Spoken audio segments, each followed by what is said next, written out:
Hey, what's up? Guy, today we're diving into the world of luxury tech. We're talking about the top 10 most expensive computers in history. Buckle up because some of these price tags are going to blow your mind. We're used to dropping a couple grand on a new MacBook Pro, maybe even customizing it to the max. But some of these computers from the past? Let's just say you could have bought a house for the same price. And I'm not talking about a fixer-upper either. I'm talking a full-on mansion.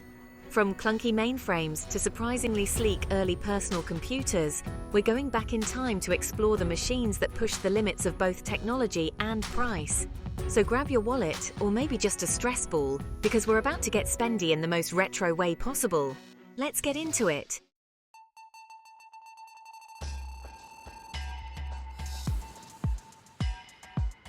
Kicking off our list at number 10, we've got a name you all know, Apple. But this isn't some sleek iPhone or even a chunky old Macintosh. This, ladies and gentlemen, is the Apple Lisa, clocking in at a cool $9,995 back in 1983. Now, that might not sound too crazy compared to some of the price tags we'll see later, but adjust that for inflation, and you're looking at something closer to $30,000 today. For that kind of money, you could get yourself a pretty sweet Tesla Model 3, or even a decent used car back then. So, what made this computer so special? Well, the Lisa was actually Apple's first attempt at a personal computer with a graphical user interface, or GUI. That's right, the familiar icons, windows, and mouse we use today. The Lisa was a pioneer in that department. It was a bold move for Apple, and while it wasn't exactly a commercial success, imagine explaining to someone why they needed a $10,000 computer in 1983. It paved the way for the Macintosh and the future of personal computing. Alright, so we know the Lisa was expensive, but what were you actually getting for your hard-earned cash? Under the hood, the Lisa rocked a Motorola 68000 processor humming along at 5 MHz. That's right, 5 MHz. To put that in perspective, the phone I'm using to film this right now probably has a processor that's thousands of times faster. But hey, it was the 80s and this was cutting-edge tech. The Lisa also came with a whopping 1 MB of RAM, which was a lot back then, and a choice of either 1 or 2 floppy disk drives for storage. Now, you might be thinking, Marks, that sounds adorable compared to my terabyte-filled laptop. And you'd be right.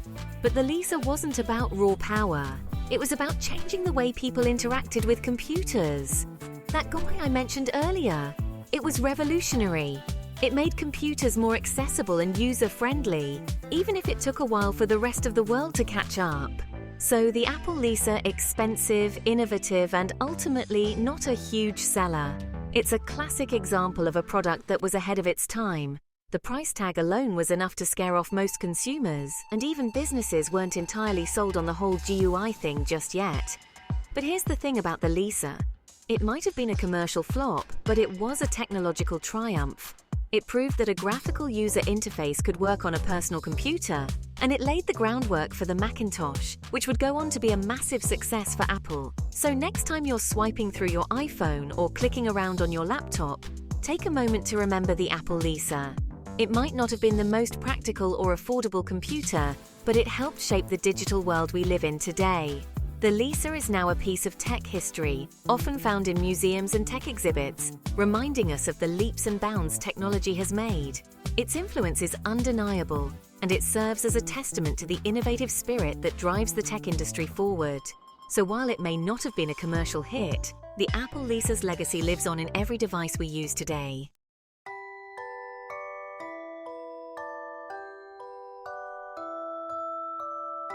Coming in at number 9, we're going back even further in time to 1975, the year of bell-bottoms, disco fever, and the IBM 5100. Now, this clunky beast was marketed as a portable computer, and I use that term very loosely. It weighed in at a hefty 50 pounds. Imagine lugging that thing around on your shoulder. You'd need a chiropractor on speed dial. But hey, at least it wasn't as expensive as a car, right? Wrong. The IBM 5100 would set you back a cool $19,975. That's like saying, hold my floppy disk to a brand new Tesla Model S today. So what did this portable behemoth have to offer to justify its astronomical price tag?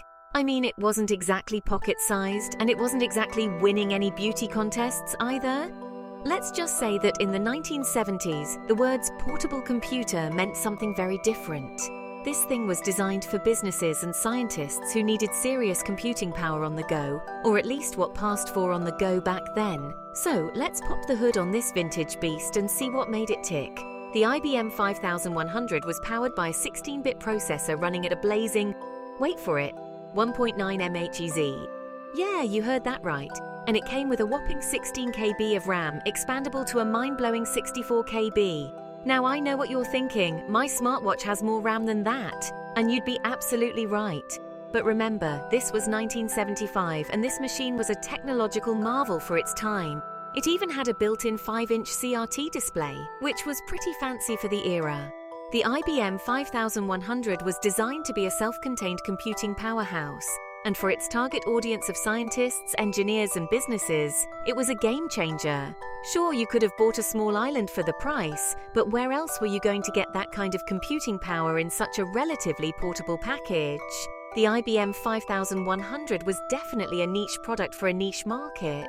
It wasn't exactly flying off the shelves, but it found its way into the hands of some pretty important users, including government agencies, universities, and Fortune 500 companies. This machine was used for everything from scientific research to financial modeling. It was even rumored to be used by NASA for some early space exploration projects, though those are just rumors. So while the average person in 1975 probably couldn't even fathom spending $20,000 on a computer, the IBM 5100 played a crucial role in the development of computing as we know it. It paved the way for smaller, more powerful, and eventually, much more affordable portable computers in the future. The IBM 5100 was featured in tech magazines and advertisements, showcasing its capabilities and targeting those who could afford its steep price. Early tech enthusiasts and computer users were fascinated by its potential, even if it was out of reach for most. The legacy of the IBM 5100 lives on, as it marked a significant step in the evolution of personal and portable computing, influencing the designs and functionalities of future computers.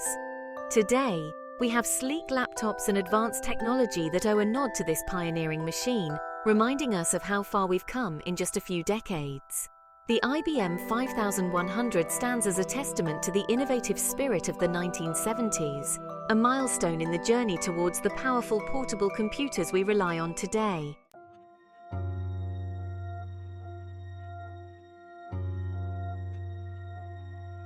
Alright, so we're going back in time for this one, all the way to 1973.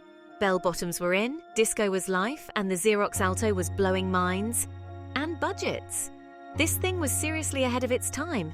I'm talking graphical user interface, I'm talking a mouse. It was basically the prototype for every computer we use today. But here's the catch. This wasn't some off-the-shelf build. This was a research project, and they only made a couple thousand of these bad boys. They were mostly found in universities and research labs, places that had some serious cash to throw around. Because let's be real, $32,000 in 1973. That's like, adjusting for inflation, over $200,000 today. You could buy a house for that, maybe even two. So yeah, the Xerox Alto, a technological marvel, but definitely not for the casual computer user. So what did all that money actually get you back in 73?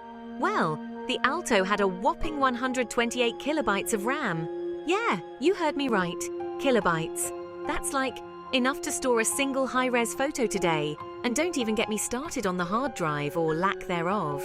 The Alto used these things called removable cartridges, kind of like giant floppy disks, each holding a massive 2.5 megabytes of data. Again, to put that in perspective, that's like one song download, but hey, it was cutting edge at the time. And the display, a tiny monochrome 808 by 606 pixel resolution. No Retina display here, folks. But the real kicker was the software. It was innovative, sure, but also notoriously difficult to use. So there you have it, the Xerox Alto. A legendary machine, a technological pioneer, but definitely not something you'd want to use to browse the web or edit a 4K video today. Now you might be thinking, okay, so the Xerox Alto was crazy expensive and not that practical. Why are we even talking about it? Well, here's the thing. The Alto wasn't about being a commercial success. It was about pushing the boundaries of what computers could be. And push it did. The Alto's influence can be seen in almost every computer we use today. That intuitive graphical interface, the mouse, Even the concept of windows and icons, it all started here. Word on the street is that even Steve Jobs himself was inspired by the Xerox Alto when he was developing the Macintosh. So yeah, the Alto might have been a financial flop, but its legacy lives on in every computer we use today.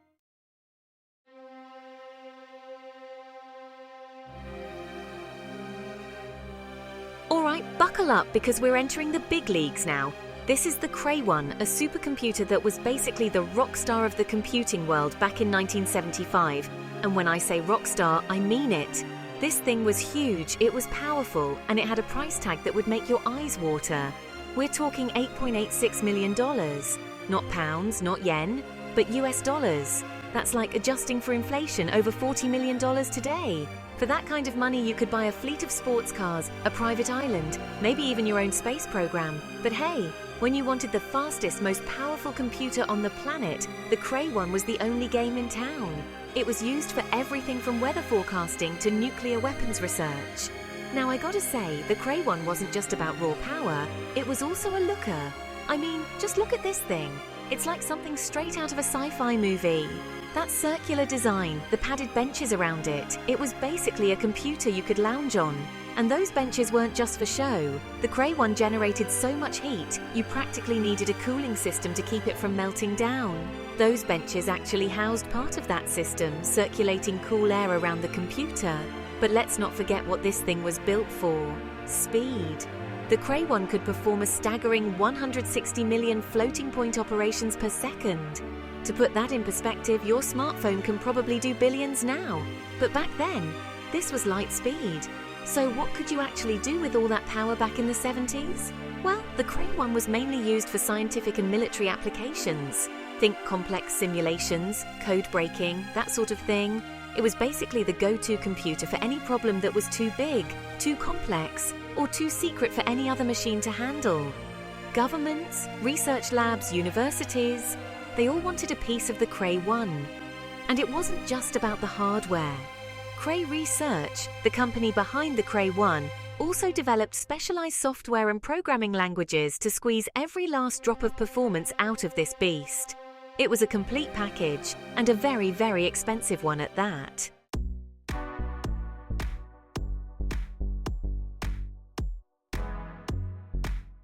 Alright, now we're getting to a name you definitely know: Steve Jobs. After leaving Apple in the mid-80s, Jobs founded Next, a company that was all about building powerful, sleek, and yes, expensive computers. And the Next computer was their flagship product. This thing was a beauty. That matte black magnesium cube, the sharp, high-resolution monochrome display, it was like the Apple product that Apple never made. But of course, all that style and innovation came at a price. We're talking $6,500 in 1988, which is like dropping close to $15,000 today.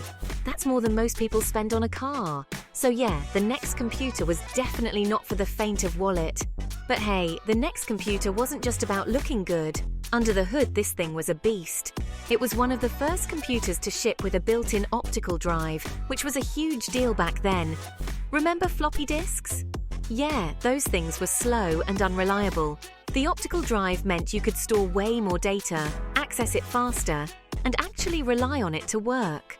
Plus, the Next computer was also one of the first to embrace object-oriented programming, which was a revolutionary concept at the time.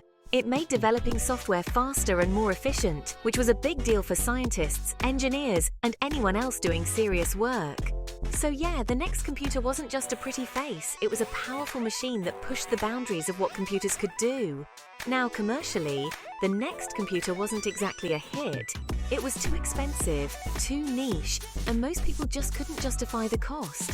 But, and this is a big but, the Next computer had a lasting impact on the tech industry, and it all comes back to Steve Jobs. See, when Jobs returned to Apple in the late 90s, he brought a lot of the technology and ideas from Next with him. The Next Step operating system, which powered the Next computer, became the foundation for Mac OS X, the operating system that still powers Apple computers today. So in a way, the Next computer, despite its high price tag and limited commercial success, played a pivotal role in shaping the Apple we know and love today.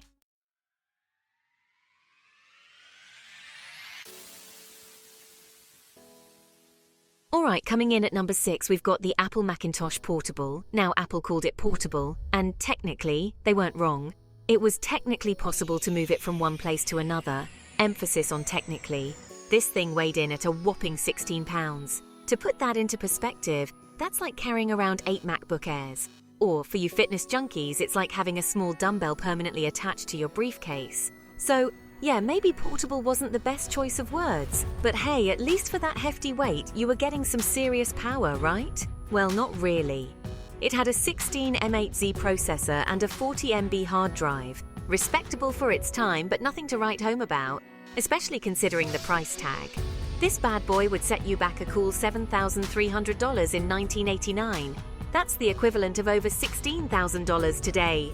You could have bought a brand new car for that price. Heck, you could have bought 2 cars. So the Macintosh Portable wasn't exactly a hit. It was big, it was heavy, and it was crazy expensive. But hey, you gotta give Apple some credit for trying. They were still figuring out this whole portable computer thing. And in a way, the Macintosh Portable paved the way for the sleek, powerful laptops we have today. It's a reminder that even tech giants like Apple have to start somewhere, even if that somewhere is a 16-pound brick with a ridiculous price tag.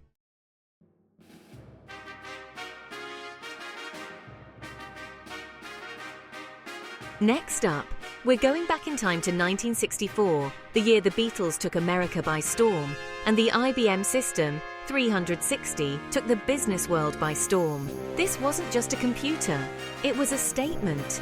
This behemoth of a machine was about as far from your pocket-sized smartphone as you could get. It was the size of a small car, and it required a team of engineers to operate. But for businesses in the 60s, this was the cutting edge of technology. The IBM System 360 was designed to handle everything from payroll to inventory management. It was a game changer for businesses, allowing them to automate tasks that used to take days or even weeks. It was like upgrading from a horse and buggy to a jet plane, but all that power came at a price. And when I say price, I mean a price that would make even the wealthiest CEOs sweat. We're talking $5 million in 1964 dollars. That's the equivalent of over $40 million today. So yeah, the IBM System 360 wasn't exactly what you'd call affordable, but it was a revolutionary machine that changed the way businesses operated. It paved the way for the powerful computers we have today. And it proved that sometimes you have to spend big to win big. Just make sure you have a few $1 million lying around first.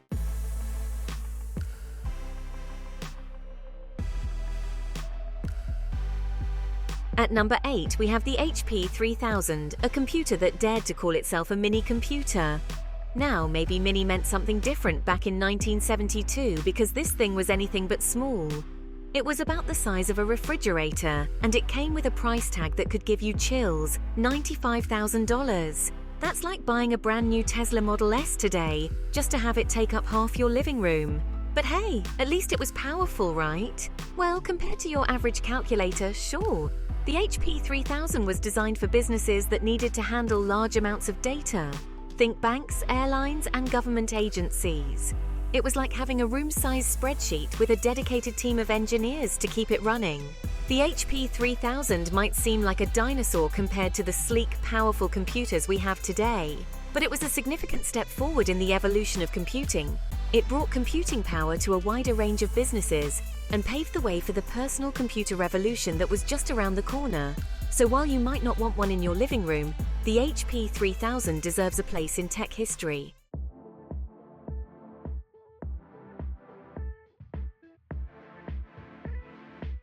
Alright, we're getting down to the wire here at number 9 with the Amiga 2000, a true icon of its era. Now, this wasn't your grandpa's computer, even though it came out in 1987. It was a revolutionary piece of technology that set new standards. This thing was a multimedia beast, way ahead of its time, offering capabilities that were unheard of back then. We're talking graphics, sound, video editing. It was a powerhouse in every sense of the word. The Amiga 2000 could handle it all, making it a favorite among tech enthusiasts and professionals alike. It was like the Swiss Army knife of computers, but instead of a toothpick and tweezers, it had a graphics chip and a sound chip that could rival dedicated studios. It was truly versatile, But all that power came at a price. And we're not just talking about the $1,500 price tag, which, let's be honest, was still a good chunk of change back then. It was an investment. The real cost was the potential dent it could put in your wallet if you weren't careful. It was easy to get carried away. See, the Amiga 2000 was like that friend who always wants to go all out, you know? Always pushing the boundaries. Latest software? Gotta have it. It was always about having the best and the latest. Expansion cards? Load me up. The more the better. It was a money pit for the easily tempted. But man, was it fun to use. The experience was unparalleled. One of the things that made the Amiga 2000 so expensive was its expandability. It was built to grow with you. It was like a Lego set for tech enthusiasts. You could build and customize to your heart's content. You could add memory, hard drives, graphics cards, and even accelerators to make it even faster. The possibilities were endless. And trust me, people were adding stuff left and right. It was a constant upgrade cycle. They were pushing this machine to its absolute limits, seeing just how far they could take it. Want to edit professional quality video? No problem, just slap in a few extra cards and you're good to go. It was that versatile. Of course, your bank account might need a little resuscitation afterwards. It was easy to overspend, but hey, that was half the fun of the Amiga 2000. It was all about the journey and the experience. It was like a blank canvas for techies. You could make it your own. You could customize it to your heart's content as long as your wallet could keep up. It was a balancing act, and that's where things could get a little dicey. Financial planning was essential, because once you started adding all those extras, the price of the Amiga 2000 could quickly spiral out of control. It was a slippery slope. It was like that saying, in for a penny, in for a pound. Every upgrade added up. Or in this case, in for a floppy disk, in for a second mortgage. It was a serious commitment. So the Amiga 2000, a multimedia pioneer, a tech enthusiast's dream, and, let's be real, a bit of a budget buster. It was a legend. But despite its price tag, it left an undeniable mark on the world of computing. It was a game changer. It showed us what was possible with multimedia, and it paved the way for the powerful computers we have today. It was a trailblazer. And hey, sometimes you gotta spend a little extra to be on the cutting edge, right? It's all part of the adventure. Just maybe keep an eye on your bank account while you're at it. Financial health is important. You know, just in case you get a little carried away with all those expansion packs. It's easy to do. Trust me, your wallet will thank you later. A little restraint goes a long way.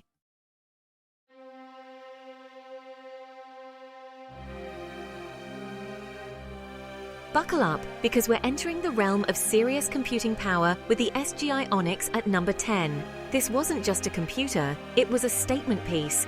Released in 1993, the Onyx was like the supermodel of the tech world, sleek, powerful, and ridiculously expensive. I'm talking $250,000 expensive. For that price, you could have bought a house, a nice house. But hey, who needs a backyard when you have the power of the Onyx at your fingertips? This machine was designed for the big leagues scientific visualization, high-end 3D animation, you name it. If you needed to render a dinosaur for Jurassic Park or simulate a nuclear explosion, the Onyx was your go-to machine. It was packed with cutting-edge graphics hardware and multiple processors that worked in perfect harmony. Well, as perfect as things could be when you're dealing with that much processing power. Now I know what you're thinking.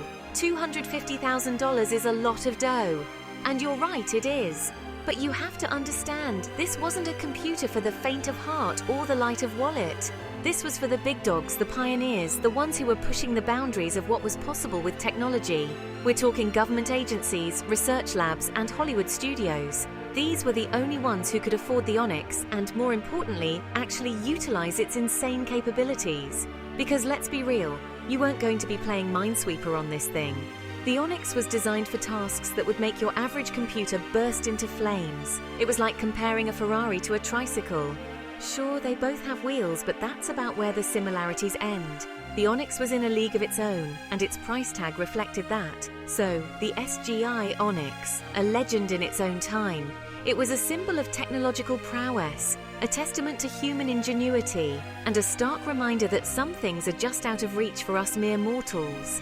But hey, even if we couldn't afford it, we could still admire it from afar, because the Onyx wasn't just a computer, it was a glimpse into the future.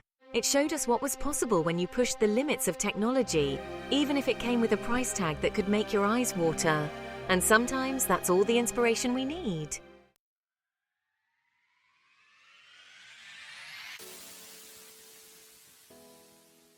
And there you have it, folks.